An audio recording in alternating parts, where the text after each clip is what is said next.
Hi, మంజరి మనసారాకి స్వాగతం. ఇవాళ మనము ఒక స్వీట్ చేసుకుందాం. Carrot halwa and beetroot halwa. Same ప్రొసీజరే, కానీ లుక్ కానీ టేస్ట్ కానీ చేంజ్ ఉంటుంది. మళ్ళీ 2 రెసిపీలు ఎందుకు, 2 వీడియోలు ఎందుకని ఒకే వీడియోలో చేస్తాను. ఓకేనా? రెసిపీలకు వెళ్దాము. ఇదేంటంటే క్యారెట్ ఒక 1/2 kg ఉంది, తురిమాను. అదేంటంటే తురిమిన దాంట్లో కూడా సన్నగా ఉండేది ఉంటుంది, కొంచెం లావుగా ఉండేది ఉంటుంది. సన్నగా తురిమింది దీనికి పనికిరాదు, కొంచెం గట్టిగాను పొడుగ్గా ఉండాలి. దాన్ని కొంచెం నెయ్యిలోనే అడుగున కొంచెం నెయ్యి వేసాను, 1 స్పూను. ఆ నెయ్యి వేడైన తర్వాత తురిమిన క్యారెట్ను వేసి, ఇక దాంట్లో కొంచెం పాలు, 1 కప్పు నెయ్యి పట్టింది. ఎందుకంటే స్వీట్లు హల్వా అంటే నెయ్యి ఉండాలి.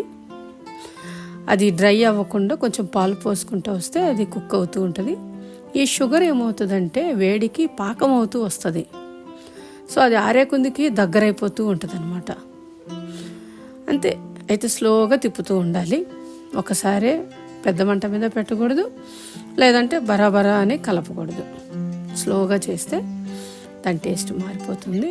అక్కడక్కడ ఈ నెయ్యికి, ఈ స్వీట్నెస్కి, దానికన్నిటికీ గుడ్లుగా వస్తుంది, వైట్గా. అలా వచ్చిందంటే కూడా అయిపోయినట్లే.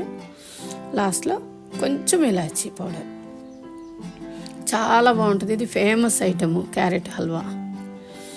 అట్లాగే అదే ప్యాను, దాంట్లో మళ్ళీ సేమ్ అదే ప్రొసీజరు. కొంచెం నెయ్యి వేసాను. ఈ బీట్రూట్ హల్వా కోసం దాన్ని కొంచెము ముందు వేగించాలి. పచ్చివాసన ఉంటుంది అనమాట దాంట్లో.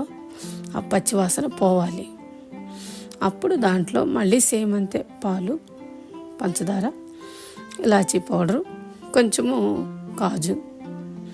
సేమ్ అలా వేసుకుంటే ఏంటంటే పిల్లలకి ఇది చాలా ఆరోగ్యానికి, బలానికి, అన్నిటికీ బ్లడ్ పడుతుంది.